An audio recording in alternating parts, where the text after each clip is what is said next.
My name is Austin Cure. I'm from Dallas, Texas. I'm a former college baseball player for Colorado Christian University. My name is Tanner Gardner. I am a former Texas Tech baseball player and former professional baseball player for the Texas Rangers. This baseball trip and baseball camp to Cuba came to fruition in my in-laws' living room. And Carlos made a comment about how baseball is having a hard time continuing to grow in a country where it's been a staple forever because kids kept losing access to equipment and facilities. Last year came up with the idea in February and we left in August, but we're able to bring almost 100 baseball gloves, a couple hundred bats, and a lot of baseballs to these kids who all they asked for from us was for 5 baseballs. And about 155 kids showed up, and it really turned into a wonderful thing. For the second trip, we felt almost over-prepared. We had everything in line. We were even able to get religious visas. We really felt a calling of what we could really do for the kids, what we could do for the community there when it comes to sport. July 30th of 2024, we showed up in Cuba, had our whole team ready, had all of our equipment ready for the kids, and we were hit with some news the morning of from the Department of Justice within the Cuban government.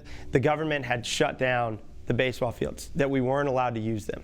These kids who have driven 14, 15 hours because they're affiliated with this in any way, we are not going to allow the own citizens of our country and our children to play a game.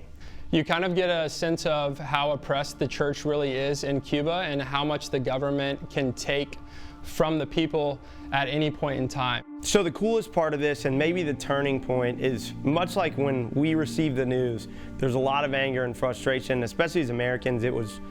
We didn't understand it. When we started talking to the local coaches and the local leaders, they had the same frustration, but that changed very quickly.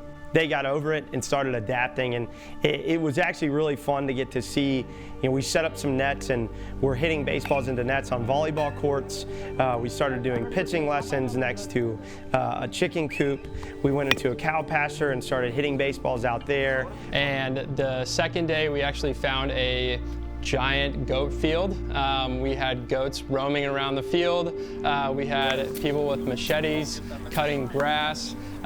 Super cool to have a picture of a kid throwing a baseball off of a mound and a goat tied to a tree in the background. So it was refreshing to see the people of Cuba within the community being able to adapt and understanding that this is the situation that's laid out, but we can find different ways to adapt within our situation and make the most of it. And through all of the difficulties, it provided a brand new opportunity. It kind of opened up to where we saw, hey, there's a giant field here, and we get to now build our own baseball field. It'll be the first privately owned baseball field in the whole country, and it's something that gets to be controlled by the church. It's something that we'll have access to, and so while this year, had it gone like last year, I don't think we would be thinking about this or talking about this, but now we're going to build a baseball field at the camp for anybody who wants to use it, but also to continue to be able to share the gospel through baseball.